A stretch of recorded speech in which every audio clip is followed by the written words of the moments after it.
तो लंबी खामोशी के बाद सचिन पायलट एक बार फिर बोलने लगे हैं और मुझे एक शेर याद आ रहा है। हजारों जवाबों से अच्छी है खामोशी मेरी, हजारों जवाबों से अच्छी है खामोशी मेरी, ना जाने कितने सवालों की आबरू रखी। लेकिन सचिन पायलट सवाल भी उठा रहे हैं, बोल भी रहे हैं और सवालों की आबरू बेआबरू से ऊपर हो गए हैं। तो अचानक सचिन पायलट क्यों बोलने लगे हैं? उधर अशोक गहलोत खेमे को सचिन पायलट का ये बोलना रास भी आ रहा है और कुछ दुखी भी हो रहे हैं। यानी कुल मिलाकर कभी खुशी कभी गम का माहौल है। तो कैसी खुशी कैसा गम। नमस्कार, मैं हूं आपका दोस्त विजय विद्रोही। आप मुझसे जुड़ चुके हैं, इसके लिए आप सबका तहे दिल से शुक्रिया। और अगले 7-8 मिनट में आपसे जुड़े रहने की कोशिश करूंगा। तो सचिन पायलट ने फिर कहा है, या लंबी खामोशी के बाद कहा है, कि कांग्रेस अगर चुनाव जीती तो किसको क्या पद मिलेगा, ये कांग्रेस का आला कमान डिसाइड करेगा। पद यानी इसमें मुख्यमंत्री का सबसे बड़ा पद भी आता है। तो मुख्यमंत्री के सवाल को, कौन बनेगा मुख्यमंत्री, को खुला छोड़ दिया है। गहलोत खेमा भी चुप है, लेकिन अंदर खाने कहता है कि कांग्रेस की सरकार बनी तो स्वाभाविक है कि चौथी बार मुख्यमंत्री अशोक गहलोत बनेंगे, क्योंकि उन्हीं की विकास की योजनाओं पर, उन्हीं के 5 साल के शासनकाल के उपलब्धियों को आधार बनाकर कांग्रेस चुनाव मैदान में उतरी है। लेकिन सचिन ने लाइन अलग ले ली है। उनका कहना है कि आला कमान तय करेगा कि किसको क्या पद मिलेगा। तो गुंजाइश छोड़ दी है, संभावनाएं छोड़ दी हैं।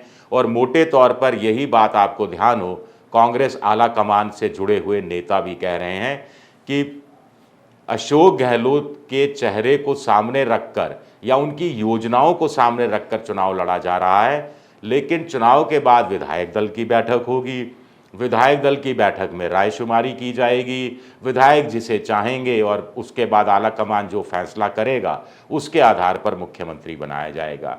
लेकिन सचिन पायलट उतावले हैं थोड़े, और एक शॉर्टकट बना लिया है। विधायक दल की बैठक गोल कर गए, रायशुमारी गोल कर दे, किसको किसके पास कितना बहुमत विधायकों का होगा उस चीज़ को गोल कर गए और कह दिया कि सब कुछ आला कमान डिसाइड करेगा और आला कमान तय करेगा। तो कहीं ना कहीं क्या कोई इशारा है? एक बड़ा सवाल उठता है, क्योंकि सचिन पायलट समझदार नेता हैं। अभी जो झटके खाए हैं उसके बाद कुछ और समझदार हो गए हैं, कुछ और संयम से काम लेने लगे हैं, जो उन्हीं के राजनीतिक वजूद के लिए बहुत ज़रूरी है, विस्तार के लिए भी बहुत ज़रूरी है। उस पर भी बात करेंगे आगे। लेकिन पहले सचिन पायलट चाहते तो इस सवाल का जवाब गोलमाल दे सकते थे, गोलमोल दे सकते थे, टाल सकते थे, लेकिन टाला नहीं, उल्टा उन्होंने सीधा सीधा जवाब दे दिया। तो इसका क्या मतलब है आप समझ सकते हैं।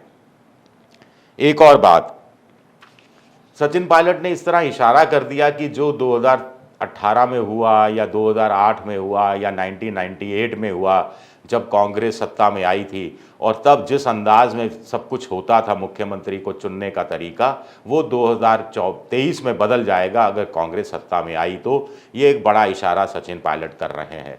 अब मुझे नहीं मालूम कि उनकी बातों में कितनी सच्चाई है। अशोक गहलोत को क्या इतनी आसानी से उनको लिया जा सकता है? ये बात हम और आप और सचिन पायलट सब बेहतर ढंग से समझते हैं। हाँ, सचिन पायलट को टीस है अभी भी 25 सितंबर की, जो सामने आ ही गई। खुलता किसी पे क्यों मेरे दिल का मामला, खुलता किसी पे क्यों मेरे दिल का मामला, मेरे शेरों के इंतखाब ने रुसवा किया मुझे। तो उनसे पूछा गया धर्मेंद्र राठौड़ के बारे में, तो कहा कि कौन धर्मेंद्र राठौड़।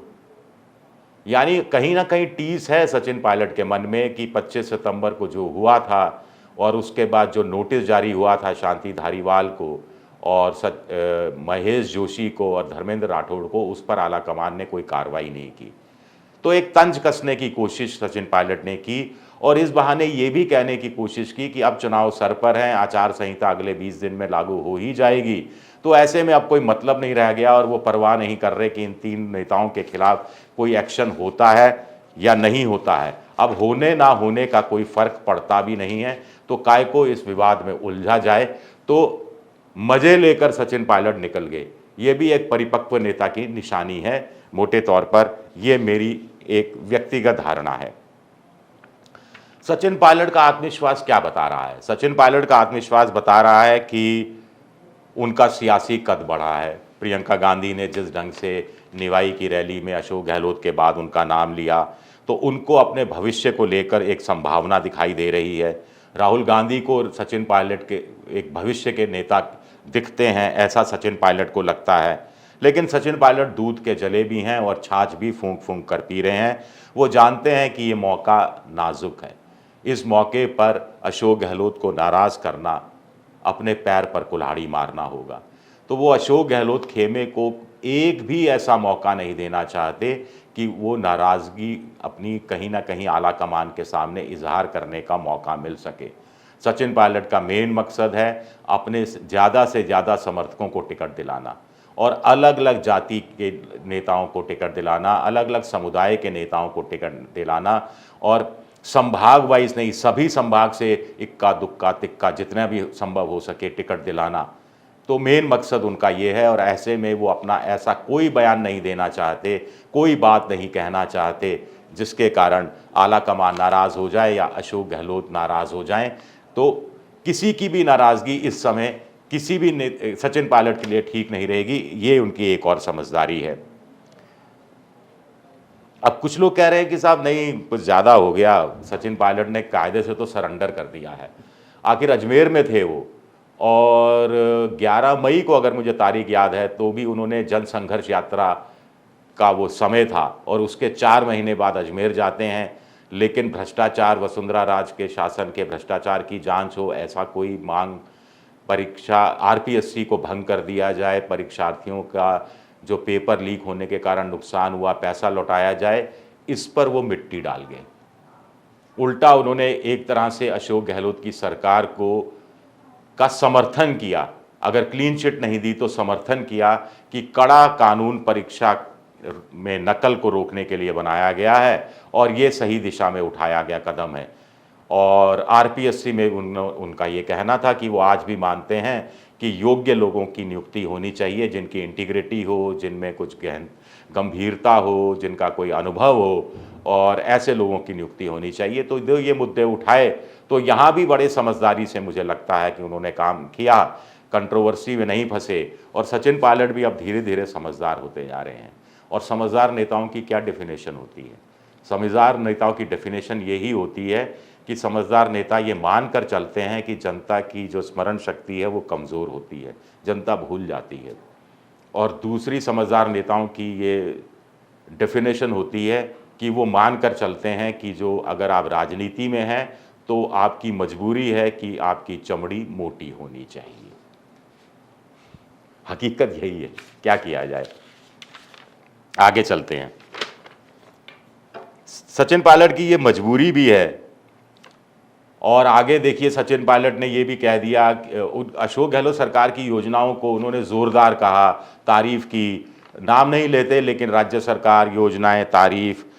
ये मजबूरी भी है क्योंकि वो सचिन पायलट ने खुद कहा ना यहाँ तो अशोक गहलोत का गुट है ना सचिन पायलट का गुट है। ले देकर अगर कोई गुट है तो प्रियंका गांधी, राहुल गांधी, सोनिया गांधी, मल्लिकार्जुन गुट, खड़गे का गुट है और इस गुट के वो साथ हैं। इस गुट के साथ कांग्रेस है। इस गुट को ही कामयाबी दिलानी है, कांग्रेस को कामयाबी दिलानी है और वो कंधे से कंधा मिलाकर आगे बढ़ेंगे और कांग्रेस की फतेह की कोशिश करेंगे।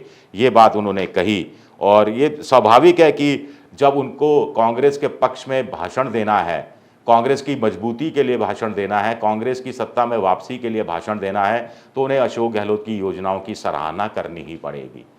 पूरा भाषण आप प्रधानमंत्री नरेंद्र मोदी की आलोचना करके, हिंदू मुस्लिम का आरोप लगाकर, तुष्टीकरण, बहुसंख्यकों के तुष्टीकरण के बहाने मुसलमानों के तुष्टीकरण का विरोध करने की बीजेपी की राजनीति को निशाने पर लेकर आप तालियां तो पिटवा सकते हैं लेकिन अपनी पार्टी का भला नहीं कर सकते।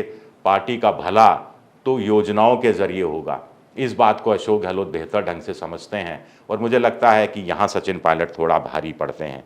सवाल उठता है कि सचिन पायलट के बोलने का क्या फ़ायदा होगा जो ये बोल रहे हैं। 3-4 मैंने कारण लिखे हैं, पॉइंटर्स। खुद का सियासी कद उनके पास बढ़ाने का मौका है, विधानसभा से लेकर लोकसभा चुनाव तक अच्छे नतीजे देने का मौका है, संभावनाएं जगाने का मौका है। और अगर लोकसभा चुनाव में भी कांग्रेस कुछ सीटें निकाल लेती है तो वाकई में फिर राहुल गांधी की झोली में वो कुछ डालने में कामयाब हो जाएंगे। चुनाव में सरकार बनती है तो बड़ा पद की संभावना है, इसकी गुंजाइश उन्होंने खोल रखी है। नहीं बनती है तो प्रदेश की राजनीति में नए सिरे से कोई नई भूमिका जो पहले से बड़ी होगी, ऐसी कोई भूमिका की तलाश वो कर रहे हैं सीडब्ल्यूसी का, खास तौर से मेंबर के बाद, और अपने समर्थकों को ज़्यादा से ज़्यादा टिकट दिलाने का मौका है। अब सचिन पायलट को आखिरी में अशोक गहलोत से 3-4 चीज़ें सीखने की ज़रूरत है। अशोक गहलोत कैनवास को, राजनीति के कैनवास को बड़ा कर देते हैं। जैसे ईआरसीबी का मसला है पूर्वी राजस्थान का, ईस्टर्न राजस्थान कैनाल प्रोजेक्ट का, तो प्रियंका गांधी के सामने भी कह दिया मैंने तो जिद पकड़ ली है, प्रधानमंत्री को हर बार याद दिला दिया, तो एक बड़ा मुद्दा बना दिया। और अब एक कुछ यात्रा भी निकलने वाली है, कांग्रेस की परिवर्तन यात्रा बीजेपी की जो निकल रही है उसकी तर्ज पर। तो सचिन पायलट को ये देखना चाहिए कि कैसे एक थीम पकड़ी जाए, एक मुद्दा को बड़ा बनाया जाए। ये चीज़ वो अशोक गहलोत से सीख सकते हैं। दूसरा, विजन 2030 अशोक गहलोत का एक शानदार गेम चेंजिंग आइडिया है। इस बहाने वो लगातार चर्चा में है, लगातार ऑप्टिक्स में है, लगातार टीवी पर हैं, लगातार अखबारों में है, लगातार जनता के बीच में है, लगातार प्रतिनिधि मंडलों के बीच में है, लगातार विशेषज्ञों के, जानकारों के बीच में है। स्वास्थ्य के क्षेत्र में लोग बहस कर रहे हैं, शिक्षा के क्षेत्र में लोग बहस कर रहे हैं, वकील बहस कर रहे हैं, किसान बहस कर रहा है, छात्र बहस कर रहे हैं, गृहिणियां बहस कर रहे हैं या करवाई जा रही है, और विजन 2030 तैयार किया जा रहा है।